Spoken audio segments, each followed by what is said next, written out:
ನಮಸ್ಕಾರ ಸ್ನೇಹಿತರೆ. ಏನಾಗ್ತದೆ ಫೈನಲಿ ಇಲ್ಲಿ ಕರ್ಣನ ವಿರುದ್ಧ ತಿರುಗಿ ಬಿದ್ದೇ ಬಿಟ್ಲ ಸಾಹಿತ್ಯಗೆ ಸೋತೆ ಬಿಟ್ನ ಕಾರಣ ಅಂಥದ್ದೇನಾಯಿತು.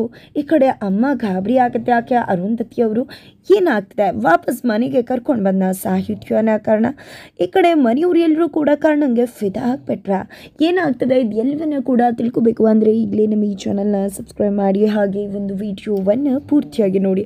ಇಲ್ಲಿ ಯಾವಾಗ ಸಾಹಿತ್ಯನ ಎಳ್ಕೊಂಡು ಬಂದರು ಗಜಗಾಮಿನಿ, ಆಗಲೇ ಇಲ್ಲಿ ಗಜಗಾಮಿನಿ ವಿರುದ್ಧ ತಿರುಗಿ ಬೀಳ್ತಾನೆ ಕಾರಣ. ಜೊತೆಗೆ ಅವರ ಸಾಲನ ಕೂಡ ಕೊಡ್ತಾನೆ. ತದನಂತರ ಇಲ್ಲಿ ಸಾಹಿತ್ಯನ ಕರ್ಕೊಂಡು ಹೋಗೋಣ ದುಡ್ಡನ್ನು ತೀರ್ಸದ ಮೇಲೆ ಅಂತ ಅನ್ಕೋತಾನೆ. ಬಟ್ ಅಲ್ಲಿ ಗಜಗಾಮಿನಿ ಕೊಟ್ಟಿರ್ತಕ್ಕಂಥ ಹಿಂಸೆ, ಸಾಹಿತ್ಯ ಪರಿಸ್ಥಿತಿ ನೋಡಿದೆ ಕರ್ಣನ ಕೋಪ ದುಪ್ಪಟ್ಟಾಗ್ಬಿಡುತ್ತೆ. ಇದರಿಂದಾಗಿ ಕರ್ಣ ಕೆಂಡಾಮಂಡಲ ಆಗ್ಬಿಡ್ತಾನೆ. ತಪ್ಪು ಮಾಡಿದವ್ರಿಗೆ ಶಿಕ್ಷೆ ಕೊಡುವ ಕಾರಣ ಸಾಹಿತ್ಯ ವಿಚಾರಕ್ಕೆ ಬಂದರೆ ಸುಮ್ಮನೆ ಬಿಡ್ತಾನೆ? ಖಂಡಿತ ಬಿಡು ಚಾನ್ಸೇ ಇಲ್ಲ. ಈ ಕಡೆ ಸಾಹಿತ್ಯನ ಬಿಡಿಸ್ಕೊಂಡು ಬರ್ತಾನೆ, ಈ ಕಡೆ ಕಾರಲ್ಲಿ ಕೂರಿಸಿದಾನೆ. ಆದರೂ ಕೂಡ ಇಲ್ಲಿ ಕರ್ಣ ಗಜಗಾಮಿನಿ ಮನೆಯಿಂದ ಹೋಗ್ತಾ ಇಲ್ಲ. ಈ ಕಡೆ ಹೊರಗಡೆ ಚೇರ್ ಹಾಕೊಂಡು ರಬ್ಬಲ್ಲಾಗಿ ಕುತ್ಕೊಂಡಿದ್ದಾನೆ ಕರ್ಣ. ಜೊತೆಗೆ ಇಡೀ ಮನೇನ ಧ್ವಂಸಗೊಳಿಸ್ಬೇಕು ಅಂತ ತೀರ್ಮಾನ ಮಾಡಿದ್ದಾನೆ. ಈ ಕಡೆ ಏನಪ್ಪ ಇದು, ಈ ಕರ್ಣ ಯಾಕೆ ಹೋಗ್ತಿಲ್ಲ? ದುಡ್ಡು ಕೊಟ್ಟ, ಸಾಹಿತ್ಯನೂ ಕೊಟ್ವಿ, ಆದರೂ ಕೂಡ ಯಾಕೆ ಇವನು ಹೋಗ್ತಿಲ್ಲ ಅಂತ ಸೀಟು ಮತ್ತೆ ಇಲ್ಲಿ ಗಜಗಾಮಿನಿ ಮಾತನಾಡ್ಕೊತಿದ್ರೆ ಆ ಮನೆಗೆ ಬಂದಿರ್ತಕ್ಕಂಥ ಕಾರ್ಪೊರೇಟರ್ ಯಾಕೆ ಏನು ಅಂತ ಕೇಳ್ತಿದ್ರಲ್ಲ ನೀವು ದುಡ್ಡು ಕೊಡಬೇಕಿತ್ತು ಸಾಹಿತ್ಯ, ಹಾಗಾಗಿ ಅವ್ರ ಚಿಕ್ಕಪ್ಪನ ದುಡ್ಡನ್ನ ಕರ್ಣ ಸಾಲ ತೀರಿಸ್ಬಿಟ್ಟ. ಆದರೆ ಸಾಹಿತ್ಯ ಕರ್ಕೊಂಡು ಹೋಗ್ಬೇಕಾದ್ರೆ ಇಲ್ಲಿ ಸಾಹಿತ್ಯಗೆ ನೀವು ಕೊಟ್ಟಿದ್ದೀರಲ್ಲ ಚಿತ್ರಹಿಂಸೆ, ಅದಕ್ಕೆ ವಾಪಸ್ ಕೊಡಬೇಕಲ್ವಾ? ಈಗ ನೀವು ದುಡ್ಡನ್ನು ಕಿತ್ಕೊಂಡು ಬಂದು ಅವ್ರ ಮನೆ ಸಾಮಾನು ಹೊರಗಡೆ ದಬ್ಬದಕ್ಕೆ ನಿಮ್ಮ ಮನೆ ಸಾಮಾನು ಕೂಡ ಆಚೆ ಹಾಕ್ತಾ.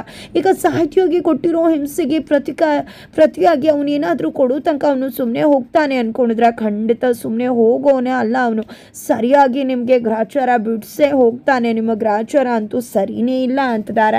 ಈ ಕಡೆ ಹೆದ್ರೋಗ್ಬಿಡ್ತಾರೆ ಗಂಡ ಹೆಂಡತಿ ಇಬ್ಬರು ಕೂಡ. ನಾನಂತೂ ಇದಕ್ಕಿಲ್ಲ ಅಪ್ಪ, ಹೊಡ್ತೀನಿ ಅಂದರೆ ಏನಿದು, ನಾನು ಯಾವಾಗಲೂ ಕೂಡ ನಿನ್ನ ಜೊತೆಯಾಗಿ ಎಷ್ಟು ಕೆಲಸ ಮಾಡ್ಕೊಡ್ತೀನಿ ಆದರೂ ಕೂಡ ಹೋಗ್ತಿದ್ಯಲ್ಲ ಅಂದಾಗ ಅಯ್ಯಪ್ಪ ಬೇಡವೇ ಬೇಡ ಸಹವಾಸ. ಆ ಕಾರಣನ ಸಿಕ್ಬಿಟ್ರೆ ನನ್ನ ಕಥೆ ಮುಗೀತು ಅಂತ ಅಂದ್ಕೊಂಡಿದ್ದೆ. ಎಸ್ಕೇಪ್ ಆಗೋಕೆ ನೋಡಿದ್ರೆ ನಮ್ಮ ಡುಮ್ಮು ಬಂದಿದ್ದೆ, ನಮ್ಮ ಕರ್ಣ ನಿಮ್ಮನ್ನು ಕರೆಯುತ್ತಿದ್ದಾನೆ ಅಂತಿದ್ದಾಗ ಏನು ಕರ್ಣ ನಾವು ಮುಗೀತು ಕತೆ, ಅವನ ಕೈಗೆ ಸಿಕ್ಕಾಕೊಂಡ್ರೆ ಬೆರಿ ಬಾರಿಸ್ಬಿಡ್ತಾನೆ. ಮೊದಲು ಇಲ್ಲಿಂದ ಎಸ್ಕೇಪ್ ಆಗೋದೇ ವಾಸಿ ಅಂತ ವಾಪಸ್ ಬರ್ತಾರೆ ಕಾರ್ಪೊರೇಟ್ರ್. ನಂತರ ಏನಿದು ನಮಗೆ ಸಹಾಯ ಮಾಡಬೇಕು ಅಂತ ವಾಪಸ್ ಬಂದ್ಯಾ ಅಂತ ಕೇಳ್ತಿದ್ರೆ ಗಜಗಾಮಿನಿ ಅವರು ಇಲ್ಲ ಅಪ್ಪ ಸಹಾಯನ ಅಂತ ಬಿದ್ದು ಅಂತ ಹಿಂದಿನ ಬಾಗಿಲಿಂದ ಹೋಗೇ ಬಿಡ್ತಾರೆ ಕಾರ್ಪೊರೇಟ್ರ್. ನಂತರ ತಿರುಗಿ ನೋಡಿದ್ರೆ ಇಲ್ಲಿ ಕರ್ಣ ಒಂದು ಡ್ರೈವರ್ ಸೀಟಲ್ಲಿ ಕೂತ್ಕೊಂಡಿದ್ದ. ಈ ಕಡೆ ಇಡೀ ಮನೇನ ಧ್ವಂಸಗೊಳಿಸೋಕೆ ಆ ಒಂದು ಟ್ರಕ್ ಮೇಲೆ ಬರ್ತಿದ್ದಾರೆ. ಈ ಕಡೆ ಕರ್ಣ ಬರ್ತಿರತಕ್ಕಂಥ ಅವಳಿಗೆ ಇಲ್ಲಿ ಸೀಟು ಮತ್ತು ಇಲ್ಲಿ ಗಜಗಾಮಿನಿ ಇಬ್ಬರು ಕೂಡ ಓಡೋಗಿ ಏನು ಮಾಡ್ತಾ ಇದೆಯಾ ನೀನು, ನನ್ನ ಮನೆ ಯಾಕೆ ಧ್ವಂಸಗೊಳಿಸ್ತಾ ಇದೆಯೋ, ಸುಮ್ಮನೆ ಬಿಟ್ಬಿಡು ಅಂತಿದ್ರೆ ಏನು ಬಿಡೋದು, ನಿನ್ನ ಮಾತನ್ನು ಕೇಳ್ಕೊಂಡು ನಾನು ಬಿಡ್ತೀನಿ ಅಂದ್ಕೊಂಡಿದ್ಯಾ? ಸಾಹಿತ್ಯ ಅವ್ರಿಗೆ ನೀನು ಮಾಡಿರೋದಕ್ಕೆ ನಿನಗೆ ಶಿಕ್ಷೆ ಆಗಲೇಬೇಕಲ್ವ, ಅನುಭವಿಸ್ಲೇಬೇಕಲ್ವ? ತಪ್ಪು ಮಾಡಿದ ಮೇಲೆ ನೀನು ಶಿಕ್ಷೆನ ಅನುಭವಿಸ್ಲೇಬೇಕು. ಇಡೀ ಮನೇನ ಧ್ವಂಸಗೊಳಿಸ್ಬಿಡ್ತೀನಿ ಅಂತ ಹೇಳಿ ಇಲ್ಲಿ ಇಡೀ ಮನೇನ ಡಿಸ್ಟ್ರಾಯ್ ಮಾಡೋಕೆ ಈ ಕಡೆ ಸಿದ್ಧವಾಗಿ ಕರ್ಣ ಮುಂದೆ ಬರ್ತಾ ಇದ್ದಾಗ ಈ ಕಡೆ ಸಾಹಿತ್ಯ ಅಡ್ಡ ಬಂದೇ ಬಿಡ್ತಾಳೆ. ನೀವು ಯಾಕೆ ಬಂದ್ರಿ ಸಾಹಿತ್ಯ, ಮೊದಲು ಹೋಗಿ ನೀವು ಕಾರಲ್ಲಿ ಕುತ್ಕೊಳ್ಳಿ, ಒಂದು 10 ನಿಮಿಷ ನಾನು ಬಂದ್ಬಿಡ್ತೀನಿ ಅಂದಾಗ ಇಲ್ಲ ನೀವು ಏನೇ ಮಾಡಿದ್ರು ಕೂಡ ನಾನು ಈ ಮನೇನ ನೀವು ನಾಶ ಮಾಡುವುದಕ್ಕೆ ಬಿಡುವುದಿಲ್ಲ ಅಂತ ಹೇಳಿ ಸಿಟ್ಟದದ್ದು ನಿಂತಿದ್ದಾಳೆ ಕರ್ಣನ ಮುಂದೆ. ಈ ಕಡೆ ಕರ್ಣ ಬಂದಿದೆ, ಏನು ಮಾಡ್ತಿದ್ರ ಸಾಹಿತ್ಯ ನೀವು, ನಿಮಗೆ ಅವರು ಎಲ್ಲ ಏನು ಮಾಡಿದ್ರ ಅಂತ ಗೊತ್ತಾ? ನಿಮ್ಮ ಮನೆ ವಸ್ತುಗಳನ್ನ ಆಚೆ ಹಾಕಿದ್ದಾರೆ, ನಿಮ್ಮನ್ನು ಕರ್ಕೊಂಡು ಬಂದು ಅಷ್ಟು ಹಿಂಸೆ ಕೊಟ್ಟಿದ್ದಾರೆ.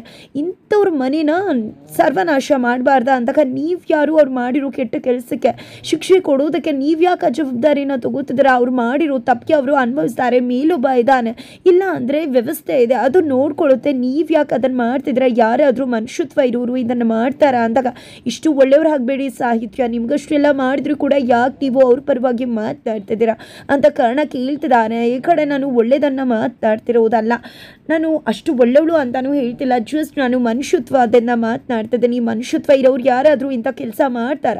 ಯಾವಾಗಲೂ ಯಾಕೆ ಈ ರೀತಿ ಕೋಪದ ಕೈಗೆ ಬುದ್ಧಿ ಕೊಟ್ಟು ಅಚಾತುರ್ಯವಾಗಿ ಇಂಥ ಕೆಲಸನ ಮಾಡಿಬಿಡ್ತೀರಾ? ಯಾಕೆ ಸುಮ್ಮನೆ ಬಿಟ್ಬಿಡಿ ಕರ್ಣ, ಅವ್ರು ಮಾಡಿದ್ದನ್ನು ಅವ್ರು ಅನುಭವಿಸ್ತಾರೆ, ನೀವು ಯಾಕೆ ಅದನ್ನೆಲ್ಲ ಹೊತ್ಕೋತಾ ಇದ್ದೀರಾ ಅಂತ ಕೇಳ್ತಿದ್ರೆ ಅಂದರೆ ನಿಮಗೆ ಅಷ್ಟೆಲ್ಲ ಮಾಡಿದ್ಮೇಲೆ ಸುಮ್ಮನೆ ಬಿಡೋಕ್ಕಾಗತ್ತಾ? ಖಂಡಿತ ಇವರೇನು ನೀವು ಅನ್ನೋ ಹಾಗೆ ಅಷ್ಟೇನು ಒಳ್ಳೆ ಮನಸ್ಸಿನವರಲ್ಲ. ಇವರ ಮನಸ್ಸು ತುಂಬ ಬರೀ ಕೀಚಕತನ ಕೆಟ್ಟತನನೇ ತುಂಬಿಕೊಂಡಿದೆ.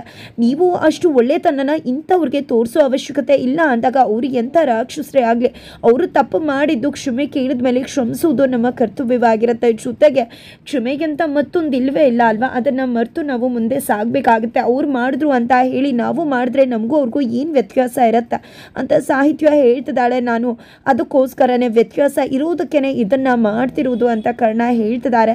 ದಯವಿಟ್ಟು ಕರ್ಣ, ನನ್ನ ತಂದೆ ಹೇಳಿದ್ದಾರೆ ಯಾರು ಮಾಡಿದ್ರು ಅಂತ ನಾವು ಮಾಡೋದಲ್ಲ, ನಾವು ಎಂದೂ ಕೂಡ ಕ್ಷಮೆ ಕೊಟ್ಟು ಮುಂದೆ ಸಾಗ್ತಾ ಇರಬೇಕು. ಯಾವುದನ್ನು ಕೂಡ ಸೀಡುನ ಇಟ್ಕೊಂಡು ಮುಂದೆ ಸಾಗಬಾರ್ದು. ದಯವಿಟ್ಟು ಬನ್ನಿ ಅಂತ ರಿಕ್ವೆಸ್ಟ್ ಮಾಡ್ಕೋತಾಳೆ ಸಾಹಿತ್ಯ. ಇಲ್ಲ ಅಂದರೆ ಖಂಡಿತ ನಾನು ಇಲ್ಲಿಂದ ಹೋಗೋದಿಲ್ಲ ಅಂತ. ಆ ಕಡೆ ಮನೇಲಿ ನಮ್ಮ ಸಾಹಿತ್ಯನ ಯಾರು ಕರ್ಕೊಂಡು ಬರ್ತಾರೋ ಆ ಗಜಗಾಮಿನಿಗೆ ಏನು ಮಾಡಿರ್ತಾಳೋ ಅಂದಾಗ ನೀವೇನು ಕೂಡ ವರಿ ಮಾಡ್ಕೋಬೇಡಿ.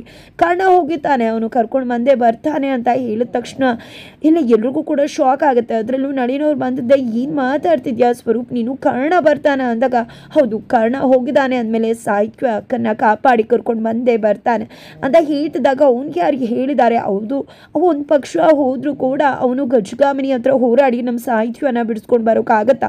ಆ ಗಜಗಾಮಿನಿ ಎಂತುಳು ಅಂತ ಗೊತ್ತಾ ಅಂತ ಹೇಳ್ತಿದ್ರೆ ಯಾಕೆ ಹೆದರ್ಕೋಬೇಡಿ, ನೋಡ್ತಾ ಇರಿ ಏನಾಗುತ್ತೆ ಅಂತ ಸ್ವರೂಪ್ ಹೇಳ್ತಿದ್ರೆ ಈ ಕಡೆ ಅರುಂಧತಿ ಅವರು ತಮ್ಮ ಮಗನ ಕಾಲ್ ಮಾಡ್ತಿದ್ದಾರೆ. ಏನಿದು ಕಾಲೇ ಪಿಕ್ ಮಾಡ್ತಿಲ್ವಲ್ಲ ಅಂತ ಅಂದ್ಕೊಂಡಿದ್ದೆ.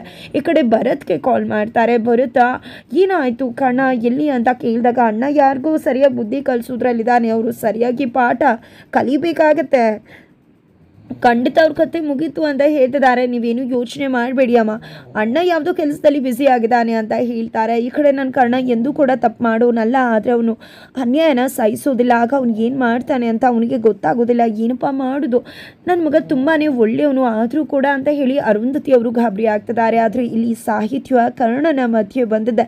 ಇಲ್ಲಿ ಕರ್ಣ ಮಾಡೋ ತಪ್ಪನ್ನು ತಪ್ಪಿಸಿದಾಳೆ. ಜೊತೆಗೆ ನೋಡು, ಈ ಸಾಹಿತ್ಯ ಇಲ್ಲದೆ ಇದ್ದಿದ್ರೆ ಇವತ್ತು ಯಾರೂ ಕೂಡ ನನ್ನನ್ನು ತಡೆಯೋಕ್ಕಾಗ್ತಿರ್ಲಿಲ್ಲ, ನಿನ್ನ ಮನೆ ಧ್ವಂಸ ಆಗಿಬಿಡ್ತಿತ್ತು. ನೀನು ಅಷ್ಟೆಲ್ಲ ಮಾಡಿದ್ರೂ ಕೂಡ ನೋಡಿದ್ಯಾ ಎಂಥ ಒಳ್ಳೆ ಮನಸ್ಸಿನ ಹುಡುಗಿ, ನಿನಗೆ ಹೇಗೆ ನಿನ್ನ ಮನೇನ ತಡೆದ್ಲು ಸರ್ವನಾಶ ಮಾಡೋದನ್ನು. ನಿಜ ಹೇಳಬೇಕು ಅಂದರೆ ನೀನು ಸಾಹಿತ್ಯ ಕೊಟ್ಟಿರೋ ಹಿಂಸೆಗೆ ಅದಕ್ಕೂ 10 ಪಟ್ಟು ನಿನಗೆ ಕೊಡ್ತಿದ್ದೆ. ಆದರೆ ಹೆಣ್ಣುಮಗಳು ಅನ್ನೋ ಒಂದೇ ಕಾರಣಕ್ಕೆ ನಾನು ಸುಮ್ಮನಾಗಿದ್ದು.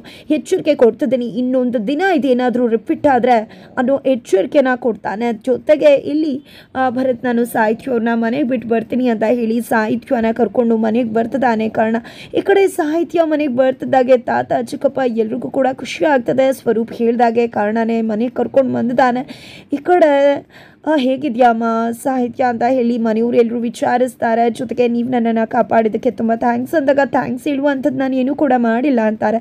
ನಂತರ ತಾತ ಬಂದಿದ್ದೆ. ಈ ಕಡೆ ಕರ್ಣ ನಿನ್ನ ಋಣನ ಏನು ಮಾಡಿದ್ರು ತೀರ್ಸೋಕ್ಕಾಗೋದಿಲ್ಲ, ನಮ್ಮ ಮೊಮ್ಮಗಳನ್ನ ಕಾಪಾಡ್ಕೊಂಡು ಬಂದುಬಿಟ್ಟೆ ನೀನು, ತುಂಬಾ ಥ್ಯಾಂಕ್ಸ್ ಧನ್ಯವಾದ. ಆ ಗಜಗಾಮಿನಿ ನನ್ನ ಮೊಮ್ಮಗಳಿಗೆ ಏನು ಮಾಡ್ತಿದ್ಲೋ ಏನೋ, ಖಂಡಿತ ಅದನ್ನು ಊಹಿಸ್ಕೊಳ್ಳೋಕ್ಕೂ ಕಷ್ಟ ಆಗುತ್ತೆ. ನಿಜವಾಗ್ಲೂ ನೀನು ತುಂಬಾ ಉಪಕಾರ ಮಾಡಿದ್ಯಾ, ನಿನ್ನ ಉಪಕಾರನ ಎಂದೂ ಕೂಡ ಮರೆಯೋಕ್ಕಾಗೋದಿಲ್ಲ ಅಂತ ತಾತ ಹೇಳೋದ್ರ ಮುಖಾಂತರ ಕರ್ಣ ತಾತನ ಮನಸ್ಸಿಗೆ ಹತ್ರ ಆಗ್ತಾನೆ. ಮುಂದೇನಾಗುತ್ತೆ ತಿಳ್ಕೊಬೇಕು ಅಂದರೆ ಮುಂದಿನ ವೀಡಿಯೋಗೆ ವೀಚ್ ಮಾಡಿ.